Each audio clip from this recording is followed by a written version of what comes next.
Hey, what's up, everyone? Welcome back to House of Footy. It's your boy Ray, and with me, I got a full house. I got Mac with me Good evening. and Gio. What's good, guys? Today, we'll be going over the action from the Premier League from the weekend's games, and we'll also preview the second leg of the Champions League semifinals coming up midweek. Before we get into it, though, don't forget to follow us on our social medias, both on Twitter and Instagram. Our handle is at House of underscore Footy. Also, don't forget to rate, review, and subscribe to us. We are on both Spotify and YouTube. And lastly, feel free to get in touch with us via email. We love hearing from you guys, and we want you guys getting involved. Our email is houseoffooty@hotmail.com. But let's get straight into the action. Mac, Arsenal were in action against Brighton. One of the games of the weekend that we were all sort of keeping an eye on. But is it fair to say, Mac, that the title race is over? What are your thoughts? Absolutely. Without a shadow of a doubt, it's definitely signed, sealed, delivered for Man City.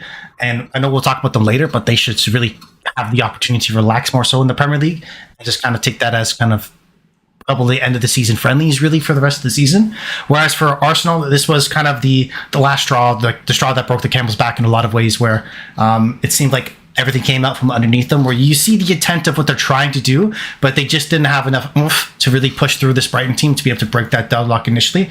Because it seemed like as the game was going deeper into it, that first goal is going to set the tempo, because as soon as that moment happens, the other team is going to have to change their play style to such an effect, which opened up gap for the opposition. And the deeper that went, the more likely that were to happen. Of course, Brighton were the ones to break the deadlock, forcing Arteta's hand, bringing on a whole bunch of attackers, really brought everybody and their mum off the bench, to which then Brighton were able to take advantage and further extend the lead. So I think 3-0 scoreline is a little bit flat, a little bit too flattering in terms of how overall the play went out between both teams. But it really was who strike first won, and that was Brighton today.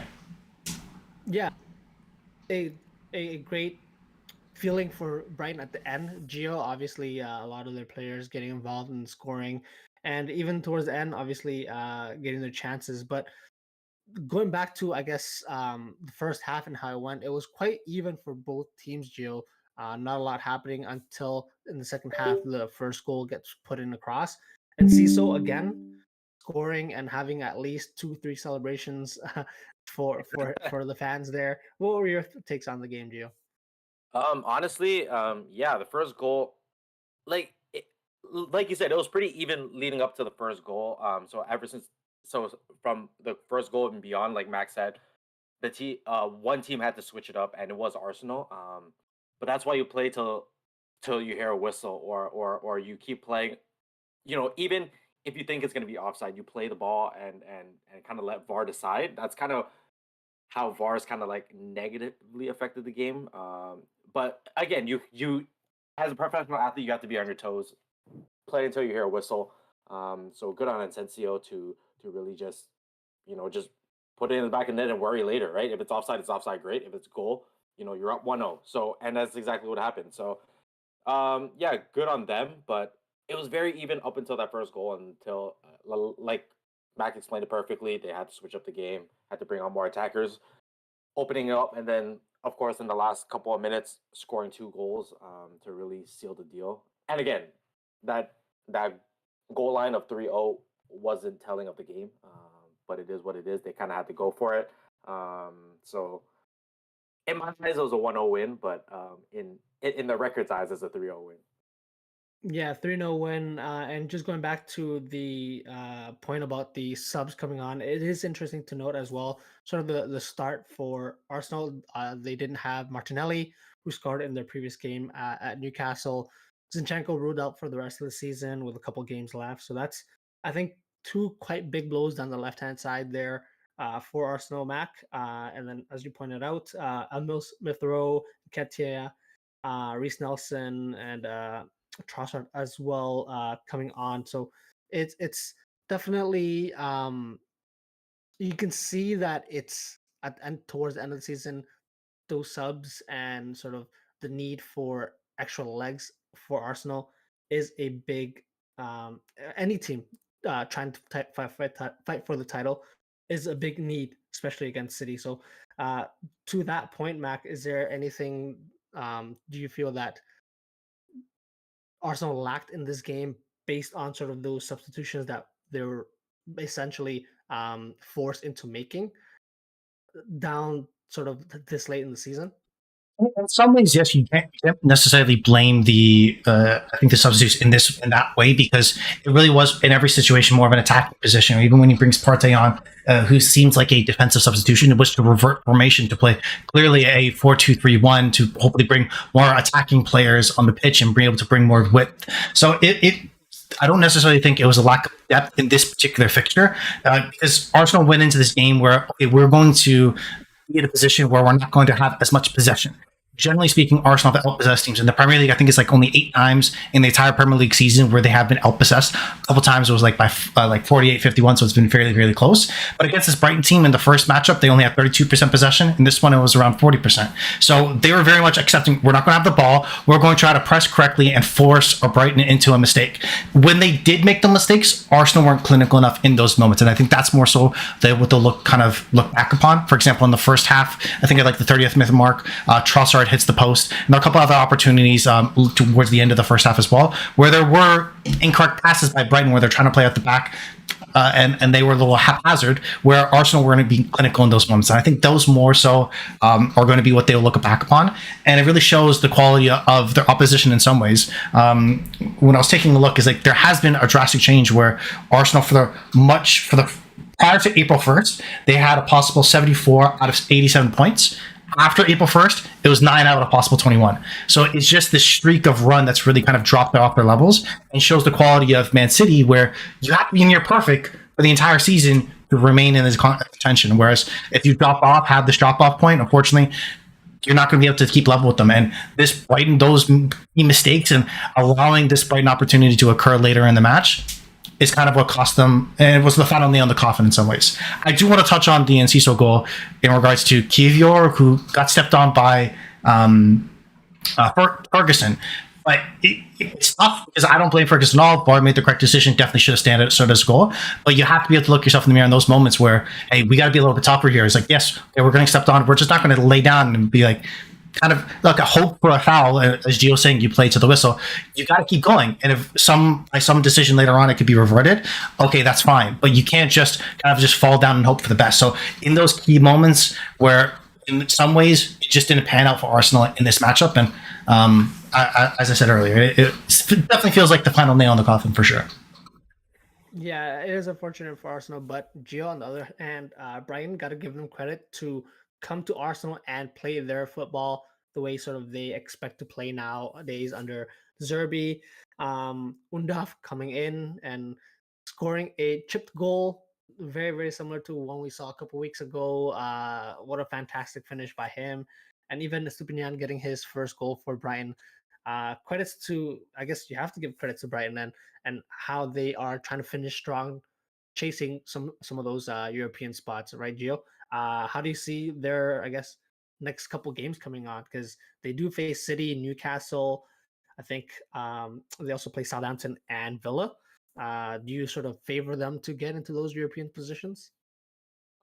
I definitely don't favor them based on the matchups. But I do think they will be trying to push on in that Man City game. Obviously, depending on who Man City decides to play, if the title's already kind of signed, sealed, and delivered. At that point, there's no point in really playing your key guys if you want to rest them if they move on to the Champions League final.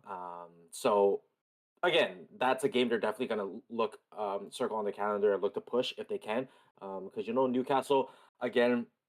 They're a newer team in that area of top three, top four, so they're going to want to play every game like it's their last and salvage as many points as they can to make the season even more of a success than it already is. Do I favor them to make a European spot? The way Liverpool has been playing, they've been playing well, but I do see there is hope. There is hope, and it'll be nice to see different clubs in Europe, especially English clubs.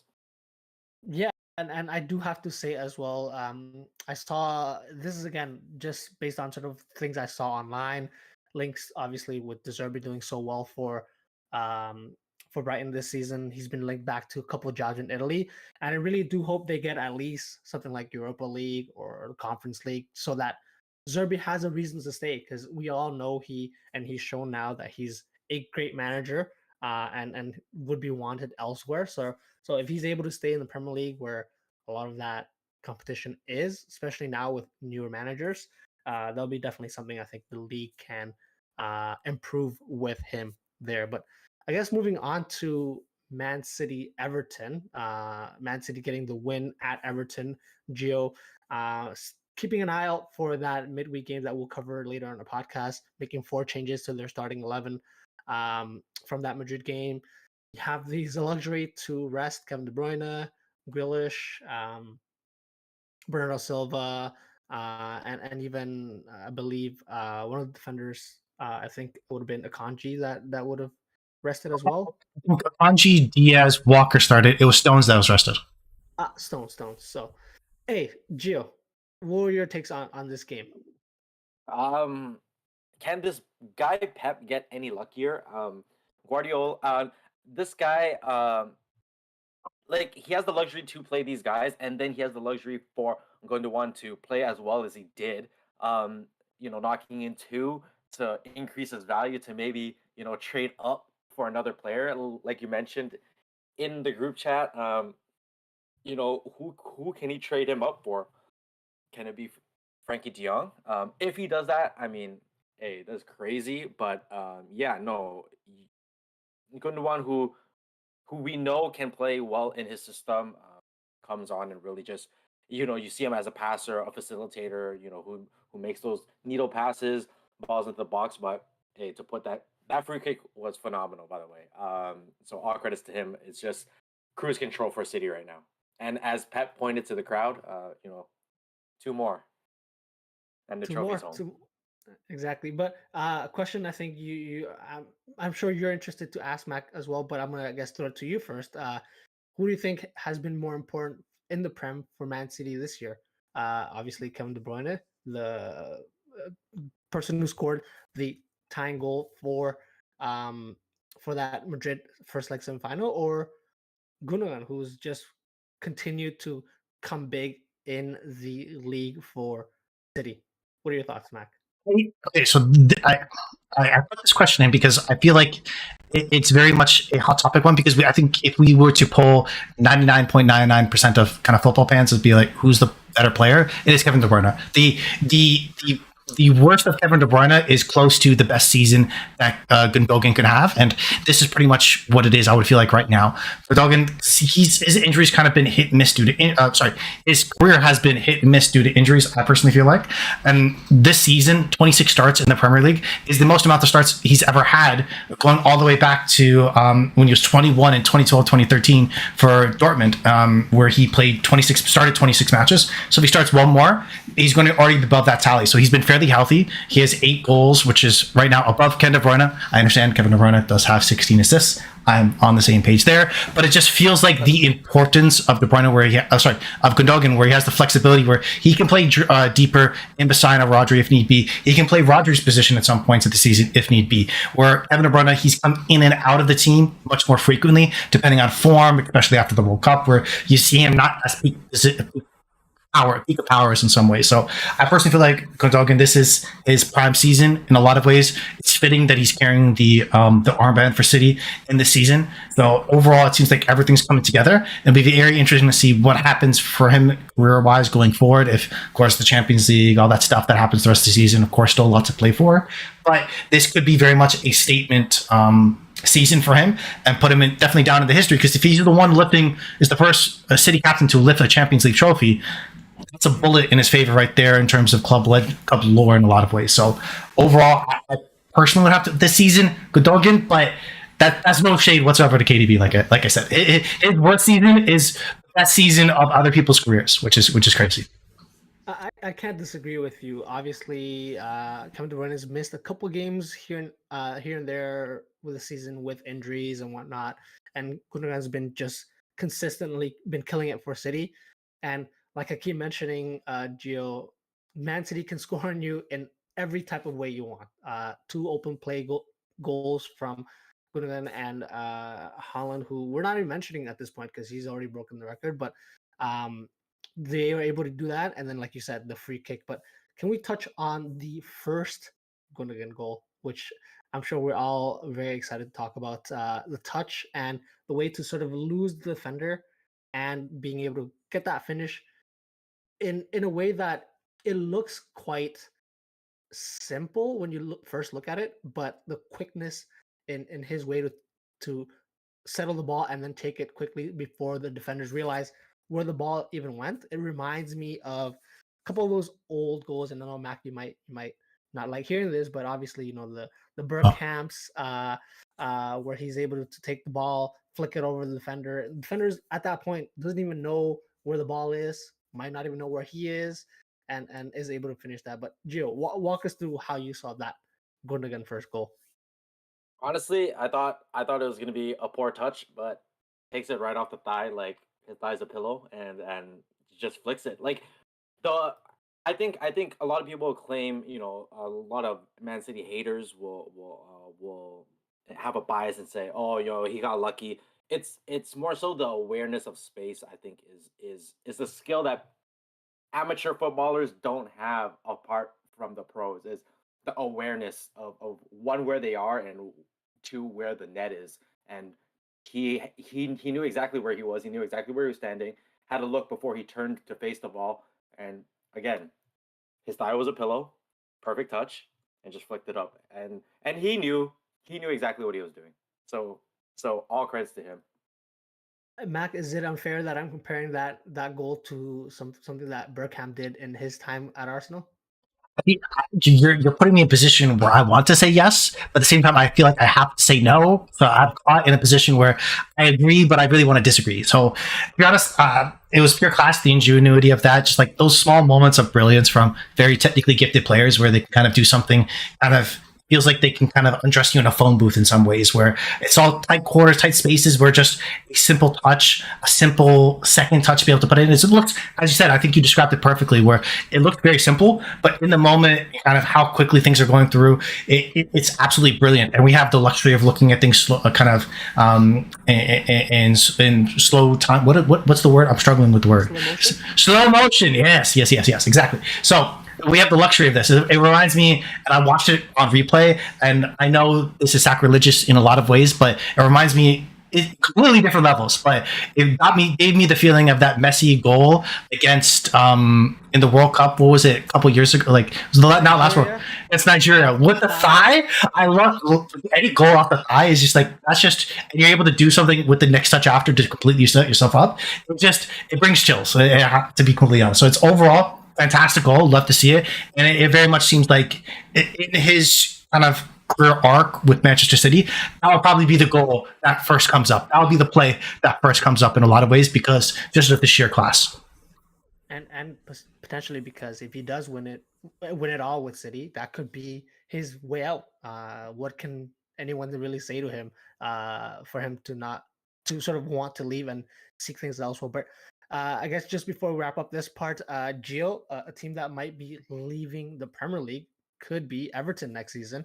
They're right now just above the relegation zone, and this game really they weren't expected to win, but they do have two games against Wolves and Bournemouth coming up. It's difficult to sort of anything could happen in the last two games because Wolves and Bournemouth are technically safe at this point. Could it just be that they let it slip and then let Everton win those games, or do you think Everton might find it harder to win against those two teams? Um, to be honest, I think it's all on Everton. They have to take every game very seriously, and and we saw the kind of like the drastic changes. Granted, they were playing City, but it looked like they were more starstruck playing City than anything. It didn't look like they were very too competitive in that sense. How can you go from 5-1 against Brighton, who's not a shabby side, the top 10 side, put in a performance like that?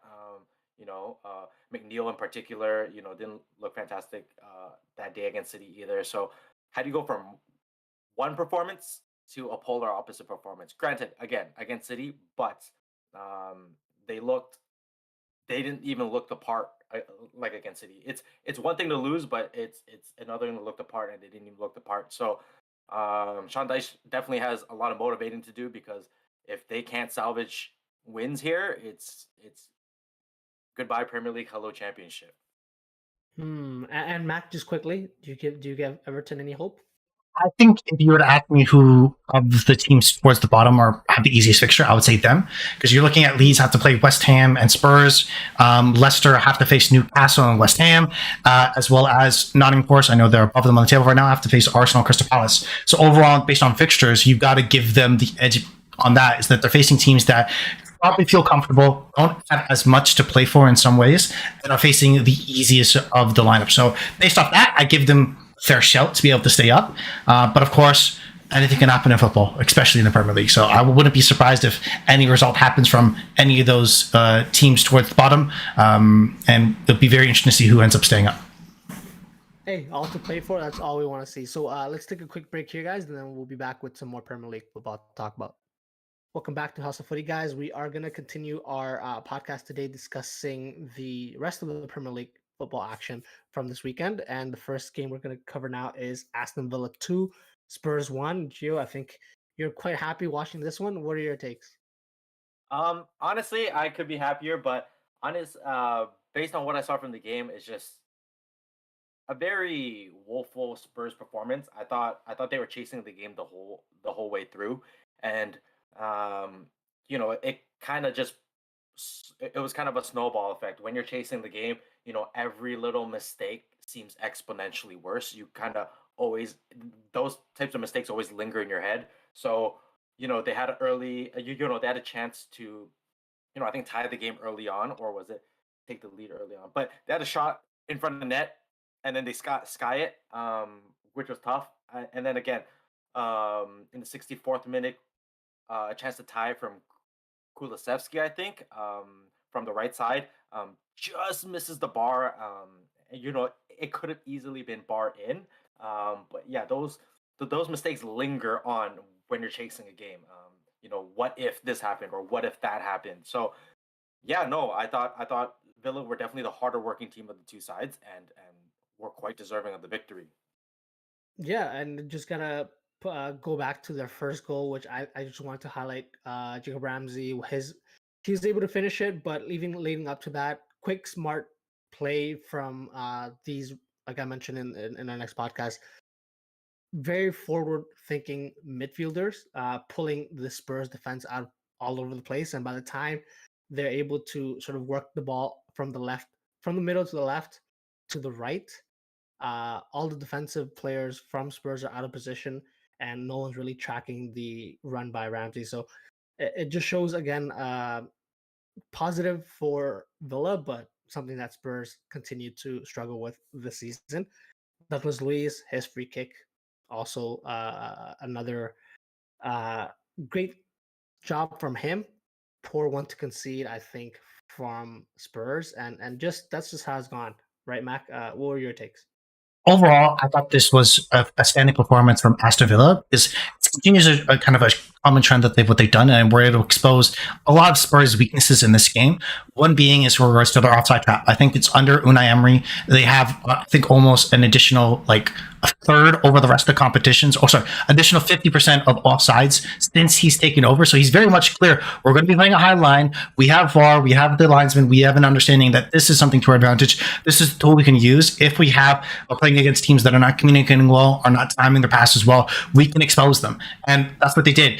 Countless times where Charleston, Son were all offside, making foolish mistakes in a lot of ways where the timing of the runs were poor, as well as players like Harry Kane, who we laud for, making kind of indecisive timing with spatting. So overall, it was very smart from this Aston Villa team, and heavily exposed Spurs team where they're trying to play on the counter, and their timing is not absolute perfect against a well-oiled machine like this Aston Villa defense under Unai Emery. They're going to not find it difficult to be able to break them down, which is why their first shot on target didn't happen until the 50th minute, which was often Aston Villa mistake with Douglas Luiz losing the ball in the midfield. So overall, it was very poor from Tottenham, and great credit to Aston Villa. Under Unai Emery, they're averaging 1.96 points, which if you kind of span that out across the full season, would have put them in third place in the Premier League right now. So they're in a wonderful trajectory. It'll be very interesting to see if they're able to keep that up next year, if they can find a European spot potentially for this year. That may be a kind of a stretch, but But they're in a position right now where they've given themselves a chance against almost any team with this game plan where we can potentially play well defensively, we can communicate well, and offensively, we have the tools on the break. We have the cool tools to be able to overlap teams and kind of put them in bad positions. And I think the interesting player for me, for them, and kind of very much a barometer for them is Leon Bailey, because he's the one natural kind of out-and-out winger that they really have. So one player that can draw people in, because Ramsey, he's going to be bombarding in the box. Buendia, he's going to be the creative number 10. But is there somebody out wide someone that can take somebody one-on-one, stretch the play, give more space for those other players to go in? That's him. Of course, Ollie Watkins on the break as well, but I think he's very much the barometer of how well they can play going forward into next season, is that if he's able to be consistently taking players on, creating spaces for his teammates, they're going to become even more of a threat. So overall, great performance from this Aston Villa team, and you had to hammer Spurs because it was funny watching Match of the Day, where so it was both Ian Wright and Sean Wright Phillips, who's Ian Wright's son, for those who may not know, saying that if you were making these runs as a kid, you would have had a tough time at home with me. Like, just straight up told me that way. It was like, well, I will beat you senseless, child, if you're doing this type of thing as a kid. So overall for Spurs is very, very poor, where any father looking at their son's like, if you're doing that, we're going to be in trouble. So it was very funny to see, but poor on Spurs. Yeah, and that encapsulates it with sort of the last kick of the game. Son gets played through. He's offside. Is able to finish it, but how many times have we seen Spurs score late and then it gets called back from offside? But on that note, Gio, I just wanted to mention now Spurs. Kane did get a goal back for Spurs. You're going to get that from Kane. But at this point, pretty much cemented that they won't finish in the Champions League. European spots also look like they could finish out of those positions as well. What is there really there for those players to play for? They do have Brentford and Leeds, who Brentford are safe, but Leeds will be looking to get a win on the final day. Do you think this is the perfect time to play the Spurs team, considering a lot of those players will probably be now thinking about their summer vacations, where they want to be next year, who's going to be managing the Spurs next year? What are your thoughts here? Yeah, no, I think it's a tricky position for everyone involved. Do they want to do well enough to somewhat compete for your Europa League, or do they want to, possibly end up in Conference League? So it's either they lose enough that they fall out of those European spots. I don't think they'll be too disappointed with Europa, depending on based on how the season went. But I'm not too sure they want Conference League, as they didn't look too interested in Conference League in the past. Traveling and playing teams like Anderlecht or whatever the case may be, not high on their priority list. So if that's the case by the last week, I can see them throwing that last game just to make sure they're eighth and don't finish in that Conference League spot, which I think bodes well for them if they can get new players to focus on one competition at a time. Obviously, of course, with there are still the cups and everything like that. But again, if you're just focused on the league and that's your main priority, being out of it, being eighth spot wouldn't be a bad thing for them at all. Yeah, and so we'll definitely keep an eye on that. Former Spurs manager Mauricio Pochettino will be taking over Chelsea, looks like, Mac, and that's a team we're going to talk about now. Chelsea tied 2-2 against Nottingham Forest this weekend, and I mean, they don't look like they're going to be challenging for one of those positions at this point, but they could be next year. Sterling, though, I think will be the player that they're going to build around. He looked good with his brace. What are your thoughts, Mac?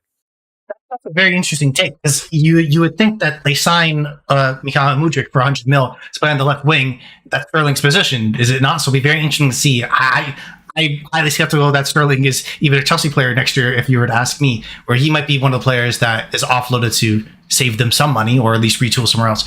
But it's all up to Pochettino in that way, and hopefully he's given kind of full control to be able to kind of make decisions as he sees fit, because what he did with Spurs with the minimal budget in comparison to the other big teams around him was phenomenal. So it'll be interesting to see if he does have a bigger budget, what he could build and which players in this current Chelsea team he wants to build around. A lot of players didn't kind of cover themselves in glory with Mendy and Net coming up for that first goal that happened against Owani. Poor decision. A lot of Chelsea fans have been asking, why isn't he starting?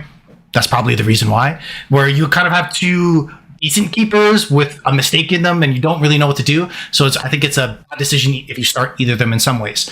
Overall, though, I do think and I know this might be rough to say for Nottingham Forest, where they should be disappointed in some ways that they drew this game. They got the lead early, and it's really kind of their own fault, where their first goal that they gave up was for the Sterling one was off of their own mistake. Same as the second. It was in their hands to get all 3 points in some ways. And it's a comparison, which I want to touch on later with Leeds, is that you were in control of your own destiny. You have the lead. You're in a position to continue to build up and secure yourself away from being relegation. And now they're still in the dogfight. So it was poor from them, in my opinion. They did manage to come back and end up still at least snagging a point. But I think overall they should be very disappointed that they drew against this Chelsea team.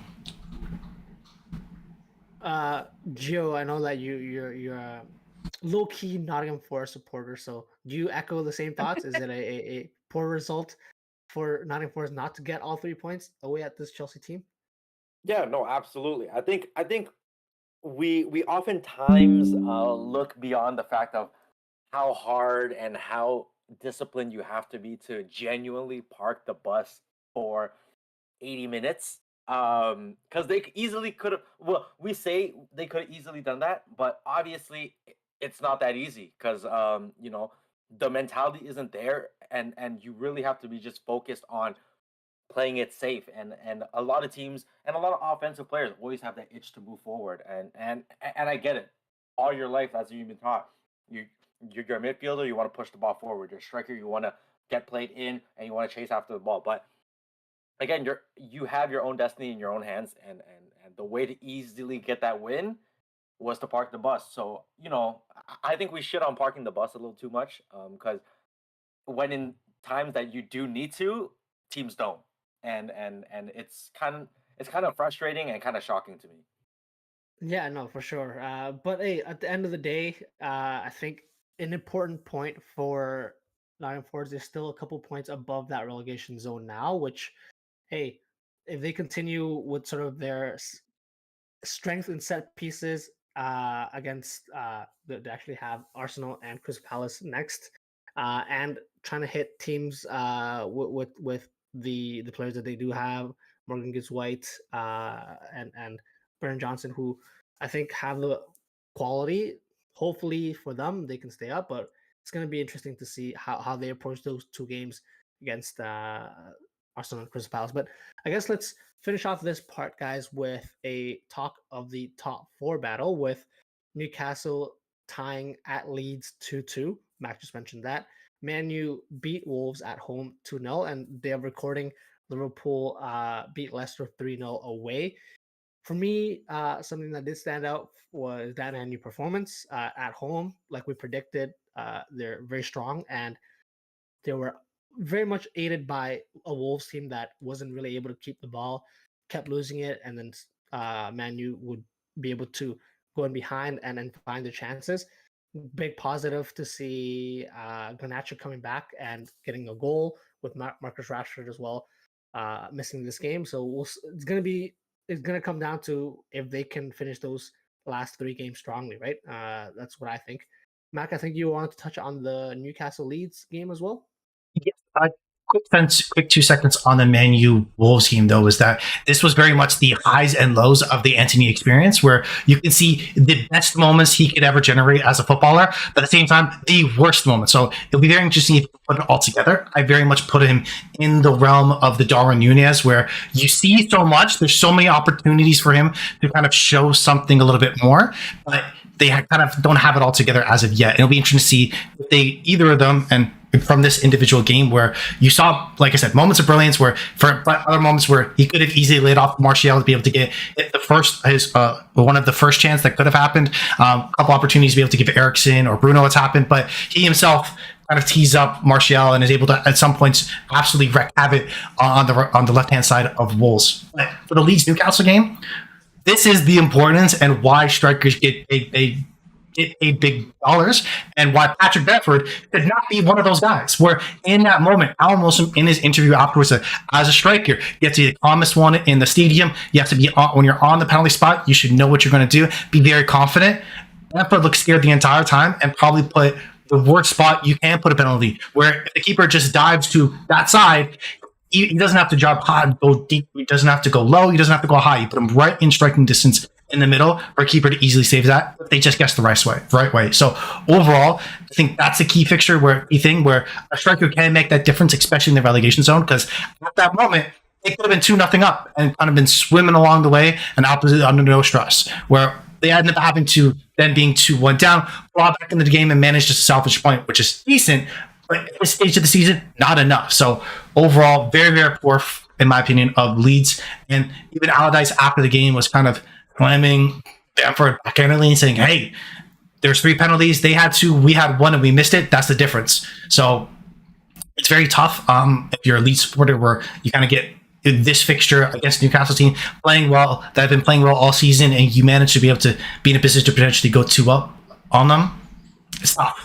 Other quick thing, sorry. A Junior Firpo with the handball. I don't know what you're doing. Volleyball, that was sad. You should have got sent off then for picking up a yellow for that, versus you end up getting a red card later anyway. So overall, again, Leeds, so many, like you have 20 minutes of pure positive just to let it all crumble from your hands. So overall, very poor, but good enough for Newcastle. They're able to at least be in position where they're tied with Manchester United as of right now, and should be in a strong case to finish in the top 4.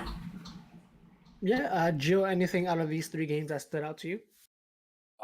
No, again, good performance from Man U and good fight. I mean, good enough fight. I feel like, again, Newcastle could have easily escaped with all 3 points, but obviously not. Works out in Man U's favor. I'm not completely mad at it. But yeah, now it gives chance for the 3-4-5 to look very different. Who knows what happens, and that's why we watch. That's why we play till all 38 games. So the last couple of weeks are going to be very interesting. And to see how Liverpool played quite well today. So I think they honestly have kind of bought in late into the season that they could still very well finish in the Champions League. As poor as things have seemed to gone. So yeah, I think a lot of players who are constantly in that rotation have all kind of bought into the system in terms of wanting to finish in the top 4, and they're going to do everything in their power to do so. No, it's definitely interesting, and now that you brought up, I guess question for you guys, looking at sort of the last matchups for all 3 teams. Newcastle face Brighton, Leicester, and Chelsea. Man U do face Chelsea as well, but they also face Bournemouth and Fulham. And Liverpool only have 2 games left: Aston Villa at home and Southampton away. Mac, do you potentially see any of these 2 Newcastle and Man U teams dropping enough points for Liverpool to overtake them, or do you think that's pretty much set in stone? What are your thoughts? I'll argue no, given that both Man U and Newcastle still have 2 games of those 3 for the respective teams at home. I think the bellwether really is going to be the next 2 games for them, where Newcastle, the Brighton game, that can be a very tough game. We just saw how well they can play away at Arsenal. And the away game for Man U, which they've heavily struggled in every away match. If they drop points here, and let's say they come out with any sort of not getting all 3 points, like I said, then they're going to get what's I think the English phrase is squeaky bum time for them for the rest of the season, because one slip up, one mistake, which can easily happen for any team, it could look very, very rough for them. So I think this next round of fixtures, if they both come through kind of with a clean bill of health, with all 3 points, they're going to be very, very comfortable. Whereas Liverpool, same thing. That next fixture against Aston Villa is everything, because we can lock in a Liverpool win. I think it's fair to say right now. It's Southampton. That's done and dusted. But the Aston Villa, again, as we just saw this past weekend, they can be a tough team. So I think this next round of fixtures is going to decide all. I do hope one of them do slip up, though, because I want the last day of the Premier League season to be exciting, and not just the relegation battle, but also for the top 4. Okay. Before Gio goes, I guess I'll give you my prediction. Out of these two teams, Newcastle, Man U. I actually think Newcastle could be the ones that drop off if they don't perform well against Brighton, and then they do have. You never really know what Chelsea team you're gonna get, and so if they do get at the end of the season or getting towards the end of the season, get a Chelsea team who's actually up for it, hey, it's gonna be tough for them. So maybe for them, they might drop it off there, and Liverpool could overtake them if they do win the last two games. Gio, finally though, what are your thoughts? So to that point, you don't know what Chelsea side you're gonna get. So very well can have a great Chelsea side versus Man U, and Man U, who's kind of had, the latter half of the season that kind of had on again, off again games. Very worrisome in my opinion. Especially when Bruno's having a very Bruno-esque game and is very kind of whiny and moany. And the the offense kind of becomes a little bit more stagnant. Chances start to fall short, fall wide, and that frustration kind of builds. And that's the worst thing that it can happen to Man U. So again, we've seen the bad sides of Man U's offense. So generating offense is kind of a worry for me, and especially to your point, we don't know what Chelsea side we're going to get. Um, you know, granted, w- they have a newfound belief in that the guys can put in goals and can score. Then it might be a very bad look for a kind of makeshift Man U back four. That's fair. That's fair. But hey, a lot for us to watch, and we'll definitely preview those games up in our next podcast. But we'll take one last break here, guys, and then we'll be back. We'll be back to preview the second leg of the Champions League semifinal game. So stay with us. Welcome back to Hustle Footy, guys. We're gonna finish off today's podcast previewing the second leg of the Champions League semifinal matches. This time, Madrid will be traveling to Manchester City. The first game finished 1-1. But just before we mentioned that, I did want to give congratulations to Barcelona, who have won La Liga. That's going to be something that Madrid fans might, or Madrid players might have something in the back of their mind in this game. But Gio, how do you expect this second leg to take place at City? Um, Again, if I'm City, obviously playing at home is fantastic, but can you count Madrid out? Obviously, given the history of Madrid coming back, on City. Obviously, I think playing at City, you kind of have to favor them. I think they are the favorites being at home this time around, and being that over the weekend KDB got some rest and is looking to kind of ravage that midfield again. So again, I think based on form, based on personnel, I think City have the edge here. Obviously, can we expect Camavinga to almost have another solid game at left back again, or is Pep Mm. gonna kind of avoid that side? Why don't I attack the easier side? And that's gonna be Mac's favorite player, Danny Carvajal, and so yeah, it's very possible, and then we see if Danny Carvajal kind of gets under Jack Grealish's skin early on, to see how that turns out. So, I mean, a lot of moving pieces here, but I think if there's one Champions League game everybody's excited to see, I think it is the City Madrid fixture. So, yeah, no, I think everybody's super excited. Oh, out. I think there's gonna be a lot of emotions riding onto that. So to your point about the Carvajal incident, I actually think that might be to the detriment of Madrid. I think they want to keep it a simple, clean, and very quiet game and let Man City make their own mistakes if there are any on their end. I think that's how the game will really play out. City will control possession, and Madrid will look to hit on the break and see if they can slip up just enough for them to get in and create some problems for them. But Mac, do you sort of share the same thoughts, or what do you think? I think you're right in around how I feel about this game. Is there going to be a change of tactics from either one of these managers? I think that's going to be a key factor going in from Ancelotti with Real Madrid. No, I feel like they're not going to dominate possession no matter really what they do, no matter what they try. That's not going to be what they do. Are they going to high press? No, because you're kind of just feeding into the Man City ways in a lot, especially playing away at the Etihad. So I feel like their only path solution is playing the exact same game plan they had when they played at the Bernabeu, is just to sit back and hope for the best on the counter. Man City, though, is there going to be a change of how they're going to play? And I think that's going to be the interesting piece in the conversation, where we saw, and as the game grew into it, something we pointed out on our last podcast is where kind of that free center half, either that be a Stones or Diaz, whichever one tucked in the midfield, was kind of left to cook. It was very much in situation, going to be making the comparison to basketball again, is that kind of, you do 3-point shooter in the corner, you kind of just leave them open because you're going to let your defense set on everyone else around. It's like, we're not going to let that guy beat us, but we're going to allow this guy to have an open shot in the corner because we want them to beat us, right? So in the same way, is there going to be a change of maybe player, where maybe instead of having kind of the inverted center back, where you're going to maybe play kind of 3 traditional center backs across the back, and more of a kind of a ball possessing center midfield player there, who can kind of then take that, kind of to carry along the analogy, is take that 3-point shot, be very comfortable on the ball, be able to drive at players, right? So I think that'll be interesting. Is Pep going to get in his own head and kind of 5D chess us and add an extra player and extra development and change that tactic? I personally doubt it, but I feel like that is going to be very much an indicator of how this matchup should go out. Is that if there's a change, is that the correct change? Is that the correct change in tactic to expose that Real Madrid team? Or is it the wrong change and now Real Madrid have an easy way to come at them on the counter? So I think that's kind of the moving point, the kind of what I'm looking at going into this fixture.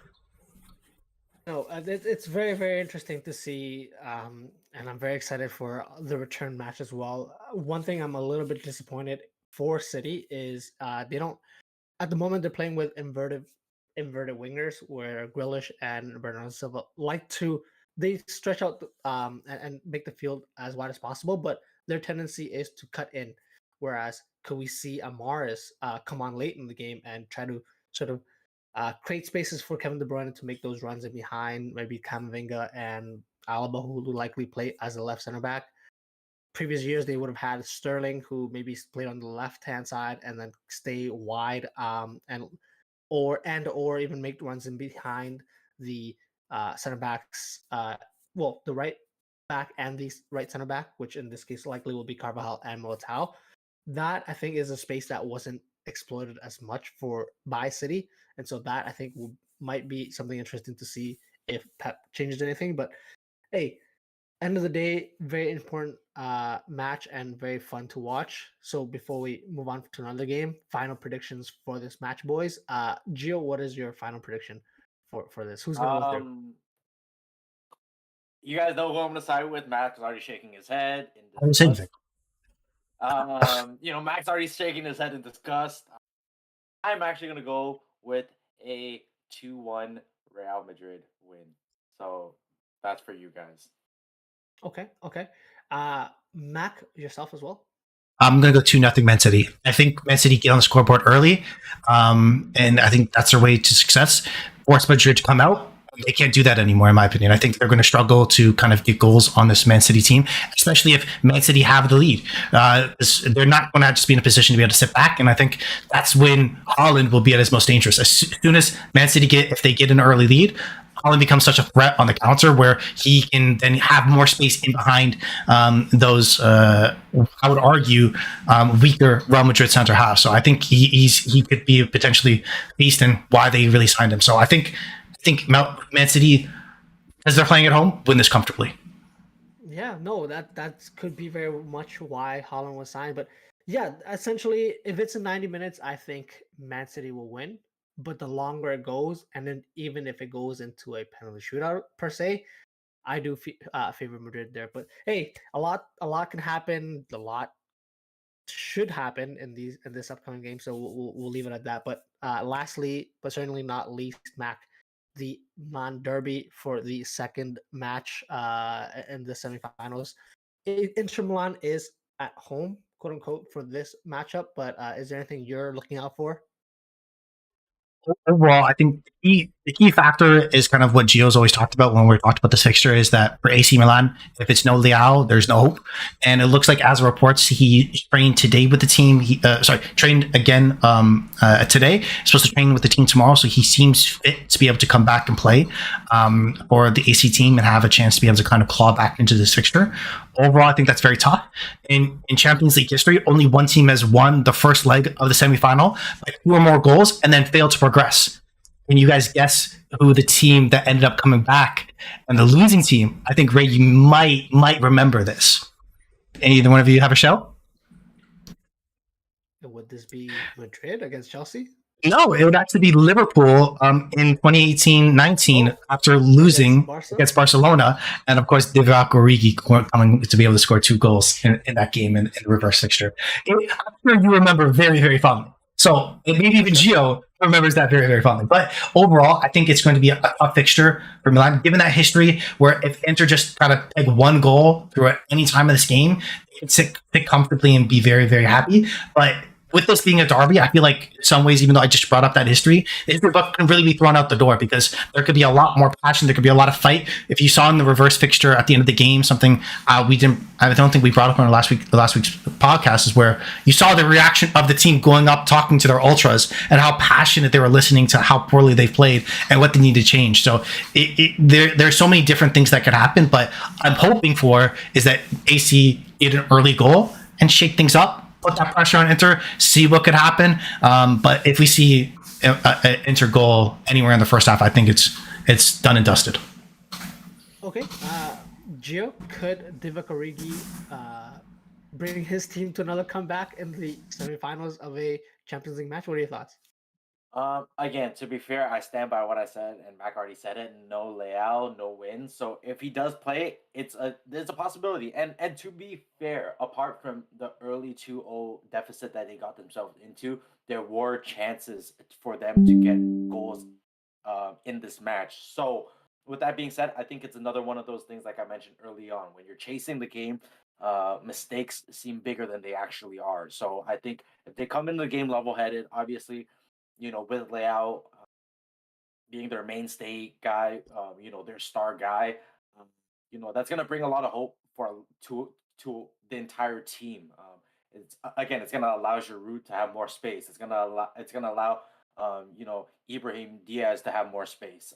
So with that being said, I think there definitely is a chance, and because they share the stadium, it's not really an away fixture, is it? So they might wear like a different colored shirt, but again, not an away fixture by any means. So all to play for this again. Although more people are interested in the other Champions League fixture, I think for a lot of Serie A fans, I think this is the one they're going to be glued to. A derby is a derby, so depending on what fan you are, if you're a Serie A fan, this is a huge match and can easily go AC Milan's way. Yeah, no, exactly. AC Milan currently find themselves 5th in this area out of those Champions League positions. So, and likely with 3 games left, they don't look like they'll be chasing that Lazio, Inter, or Juve. So it might be up to them if they really want to be in Champions League next season to make a comeback here and then win the Champions League final to get into those spots. But a lot to play for, a lot for us to watch, and definitely we'll be covering that in our next podcast. So for today, we're going to conclude here. If you like what you heard, please like and subscribe to us on our social medias. Our handle is @houseof_footy.